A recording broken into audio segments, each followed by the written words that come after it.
Hi folks, my name is Heather and this is a channel focused on nature related stuff. One series I'm trying to get started is subscriber submitted rehab stories, as in wildlife rehab stories. So if you want to share a heartwarming story about how you helped one of our fellow earthlings, I have instructions on how to do that in the description box below. But today's video is the first of another series that I'm starting that's about individual animal stories or celebrity animal stories. So these are stories about individual animals that humans have been able to document, whether these are animals that were in captivity or it was something that conservation biologists were able to document in the wild through their field research. So these are just stories that have a little bit more to say about an individual animal, whether it be their personality, their legacy, or any hardships that they face throughout their lifetime. And so today's story is an unusual friendship between a hippopotamus and an Aldabra tortoise, known as Owen and Emzy. And I'll be reading from this book that I got a couple years back, and I'll be inserting commentary where a little extra information could be added. But I want to start with the introduction. This book was inspired by a photograph that a father and a daughter saw, and they wanted to write a book about it. So I thought that the introduction was kind of sweet. Dear friends, like so many people everywhere, we were captivated by an incredible photograph that appeared in newspapers in January 2005. It showed a baby hippo snuggling with a giant tortoise. We read that the unlikely pair, now inseparable companions, were brought together as a result of the tsunami that occurred in the Indian Ocean on December 25th, 2004. As father and daughter, we were deeply moved by their story of resilience and friendship, and we wanted to learn more. We contacted Dr. Paula Kahumba, general manager of Haller Park, where Owen and Emzy now live. And Dr. Paula shared with us the whole story of Owen's dramatic rescue from the sea and the healing that Owen drew from his friendship with Emzy. We all decided to write a book together that would share Owen and Emzy's adventure with children and adults everywhere. Then Peter Greste, the photographer whose image brought Owen and Emzy to the world's attention, happily agreed to take part. Before we knew it, this book was born. We hope the incredible story you are about to read inspires you as much as it has us. It shows how connected we really are with everyone and everything. It also is a vivid reminder that even when the world seems its bleakest, we should never give up. With love and hope, Isabella and Craig. And I just love how they have Isabella's signature there, because you could tell that she's fairly young. And I only hope that her involvement in this book has led her to continue to foster conservation efforts or be a good steward to nature. This is the true story of two great friends, a baby hippopotamus named Owen and a 130-year-old giant tortoise named Emzy. The hippo was not always friends with the tortoise. He wasn't always known as Owen, and Owen was not always famous the world over. Here is how it all happened. Before the baby hippopotamus became known as Owen, he lived with his mother in a group or a pod with about 20 other hippos. They fed and wallowed in and around the Sabaki River in Kenya, a nation on the east coast of Africa. When he was about 1 year old, heavy December rains flooded the river. The racing water washed Owen and his family down the river until the fresh water became salty and the river flowed into the Indian Ocean near the small coastal town of Malindi. For days, the people of Malindi tried to chase the hippos back up the river, but the hippos enjoyed grazing the grasses along the shore and in the villagers' yards. Since hippos are the most dangerous animal in Africa, and a full-grown adult can weigh as much as 8,000 pounds, there was little the people could do. So just to give a little context, like they said, Malindi is a small town that's on the eastern coast of Africa, and it's a very small coastal town, fairly quiet, fairly rural. And in this book, it kind of makes it seem like the hippos moving along the Sabaki River and making their way to Malindi was kind of like an uncommon occurrence. It seems as though this is something that would frequently happen during the times when storms are fairly high. The hippos would use that river and just kind of make their way down just by the effects of the weather. But it isn't very typical for the hippos to reside in brackish or saltwater. That's fairly uncommon. They do like to reside mostly in freshwater environments, but they do exist near these coastal towns if there's like a freshwater source that leads them into that way. Hippos are one of the most dangerous animals on the planet. They're super aggressive. They weigh a lot, like the book said, about 8,000 pounds. And then they also kind of exist in pretty large numbers, so they could kind of overwhelm a village pretty quickly. And so I know that there are some conservation groups that are working with people in Africa so that the human-wildlife conflicts remain fairly minimal, but it's always an ongoing thing because you're having a large grazing animal grazing on people's property, which is usually farmland, and that's kind of interrupting people's livelihood. But going on to the next page, on the morning of December 26, 2004, the sea suddenly rushed high onto the beaches and surging waves pounded the shore. Many of the villagers' boats were damaged and many fishermen had to be rescued. Before long, the sea was calm again, but it was a frightening time for everyone. A day passed before anyone thought to check on the hippos. The villagers now saw only one hippopotamus in the sea, a baby without his mother, stranded on a sandy coral reef among the seagrass. Tired and frightened, he was unable to reach the shore on his own. Soon, hundreds of villagers and visitors were working together to help the young hippo. They knew that he would become sick if he stayed in the salty seawater for long. They used ropes, boats, fishing nets, and even cars to try to rescue him and bring him to shore safely. And so the storm that they're talking about that happened on December 26, 2004 is what is known as the Boxing Day tsunami. This is considered one of the worst natural events in modern day history, with about 230,000 people reportedly were killed from this event. Basically, what happened was a 9.3 magnitude earthquake started in the Indian Ocean, and it sent waves radiating at 100 feet tall to the shores of Sri Lanka, Thailand, and India, but it also traveled about 3,100 miles to the eastern coast of Africa. And so that's what happened here. The storm basically dispersed the pod. Probably a lot of Owen's family was lost at sea, but who knows, some of them might have been able to go inland and save themselves. We don't really know what happened to the rest of the pod. It was soon clear that a rescue wouldn't be easy. Though the baby hippo was only about 2 feet tall, he weighed a hefty 600 pounds and was slippery and strong. And the hippo was alarmed by all the human commotion. Angrily, he broke through their nets and escaped from their ropes. Hours went by, and the anxious crowds of people who gathered to watch feared that the hippo could not be saved. Finally, with a stronger shark net, the rescuers were able to catch the hippo. A brave visitor named Owen Sobian tackled him, stopping him long enough to let others secure the net. That is why when it came time to choose a name for the hippo, it seemed only right that he be called Owen. At last, the rescuers towed the baby hippo toward land. When they reached the shore, a loud, joyous cheer went up from the thousands of men, women, boys, and girls who now crowded the beach. Their happy cries could be heard from almost a mile away. Wrapped in the net, Owen was hoisted into the back of a pickup truck and brought to a shady spot. People weren't sure where Owen would be taken next. They called Haller Park, an animal sanctuary about 50 miles away near the city of Mombasa. Dr. Paula Kahumbu, the manager, immediately offered Owen a place to live there. She explained that he could never be returned to the wild. Since he was still a baby, he wouldn't have learned yet how to fend for himself, and he would never be welcomed into another hippopod. He would be seen as an intruder and attacked. But they would take good care of him in Haller Park. Dr. Paula offered to drive to Malindi herself to bring Owen to his new home. Dr. Paula knew she would need help. She asked the chief animal caretaker, Stephen Toohey, to come along with her. She knew that Stephen had a special way with animals. Some people said he would even talk to them. Dr. Paula and Stephen quickly set off in their small truck to Malindi. Meanwhile, ecologist Sabine Bayer got to work with others at Haller Park to prepare for Owen's arrival. So I was interested in Haller Park, and I wanted to learn more about what the park was all about, and it actually had a pretty interesting story.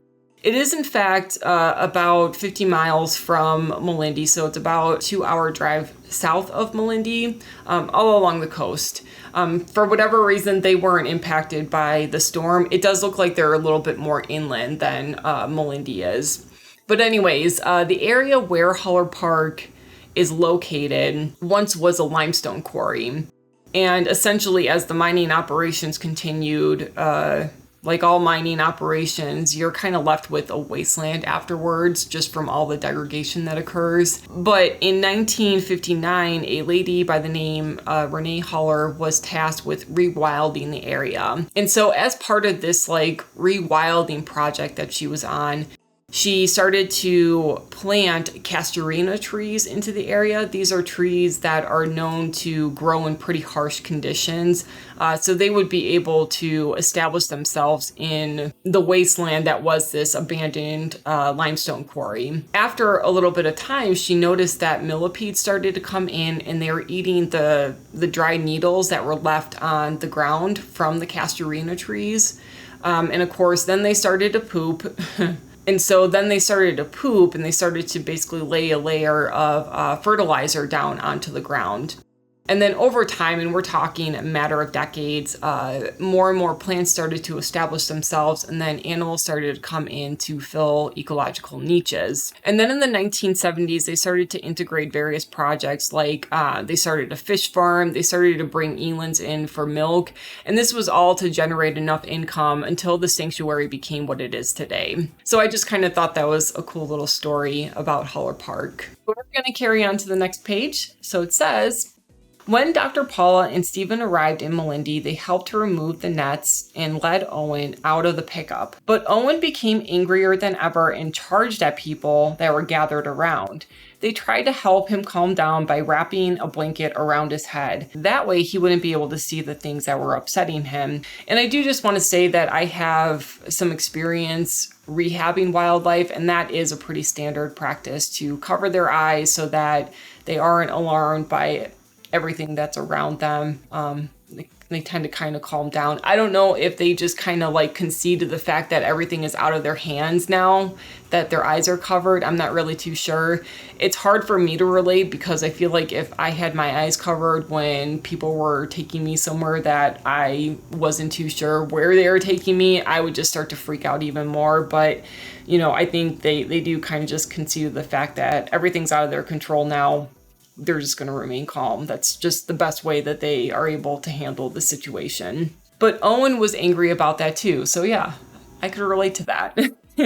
After many hours, about a dozen rescuers managed to move Owen from the pickup into Paula's truck, tying him so that he would be safe enough during the long drive to Haller Park. Meanwhile, Sabine and other workers prepared a large enclosure for Owen. They chose a part of the park that had a pond and a mud wallow, as well as tall trees and brush, everything a hippo could want.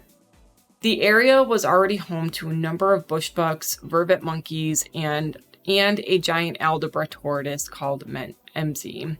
Now, of course, when I was thinking about how to structure this video, I was going to throw up some pictures of bush bucks and the vervet monkeys, the animals that they mentioned in the book, just to kind of give you some example. And I'm going to be blurring it out for the vervet monkey because holy blue balls, I did not know that these monkeys are known for their like cotton candy blue balls. And I just think it's so funny that, you know, you could study animals and still like come across animals that you're not really familiar with. So if you want to be perverted and look up just the glorious blueness of this animal's balls, then certainly go ahead and Google it. But for the video, I'm gonna be blurring it out because for all intents and purposes, it is kind of graphic, you know, seeing all their genitalia and all their blueness and everything. But yeah, those are among some of the animals that they have at Haller Park. MZ, whose name means wise old man in Swahili language, was the oldest creature in the park. At about 130 years of age, he had been alive since before Stephen's grandmother was born. He wasn't very friendly except to Stephen, who seemed to know just what he liked, such as getting tickled under the chin. Otherwise, MZ kept to himself. No one could have guessed how MZ's life was about to change. Finally, Dr. Paula and Stephen arrived with Owen, who was now weak and exhausted. As soon as the ropes that held him were untied, Owen scrambled from the truck directly to MZ, resting in a corner of the enclosure.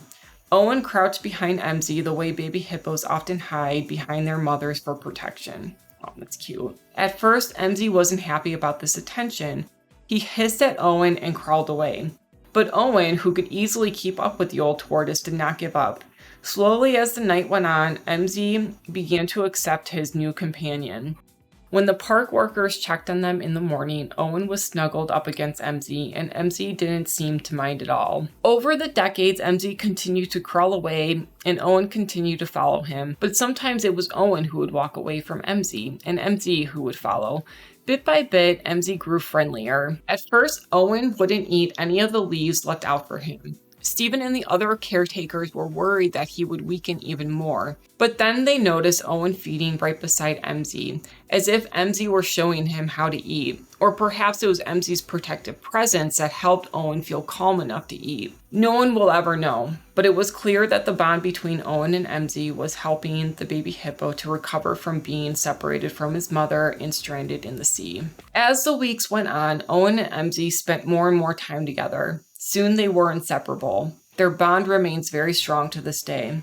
They swim together, eat together, drink together, and sleep next to each other. They rub noses. Owen leads the way to different parts of the enclosure than MZ leads the other way. Owen playfully nuzzles MZ's neck, and MZ stretches his neck forward, asking for more, just as he does when Stephen tickles him under his chin. Though both animals could easily injure each other, they are gentle with one another.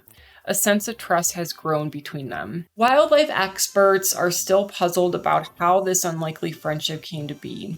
Most have never heard of a mammal such as Owen and a reptile such as MZ forming such a strong bond. Perhaps for Owen, it happened this way. Young adults like Owen need their mothers in order to survive. An old, slow tortoise like MZ can never protect Owen the way a fierce mother hippo could. But since MZ's coloring and rounded body shape are similar to a hippo's, it is possible that to Owen, MZ looks kind of like a hippo, the mother that he needs. Harder to explain in the affection that MZ seems to show for Owen. Like most Aldabra tortoises, MZ had always preferred to be alone, but sometimes these tortoises do live in small groups, and perhaps MZ sees Owen as a fellow tortoise. The first tortoise he is willing to spend time with. Or perhaps MZ knows that Owen isn't a tortoise but likes him anyway. The reasons are unclear, but science can't always explain what the heart already knows. Our most important friends are sometimes those we least expected. News of Owen and MZ's friendship quickly spread around the world. People all over have come to love Owen, who endured so much yet never gave up, and MZ, who became Owen's friend when he needed one the most. Their photographs have appeared in countless newspaper and magazine articles. Television programs and even a film documentary have been made about them. Visitors come to Hollow Park every day to meet the famous friends. Owen suffered a great loss, but with the help of many caring people and through his own extraordinary resilience, Owen has begun a new happy life. Most remarkable is the role that MZ played. We'll never know for sure whether Owen sees MZ as a mother, a father, or a very good friend, but it really doesn't matter. What matters is that Owen isn't alone, and neither is MZ. And that is the true story of Owen and MZ. So the question that you all might be asking, because this story took place in 2004-2005, it's now 20 years later in 2024, is Owen and MZ still alive today? And it was actually kind of hard to find a definitive answer.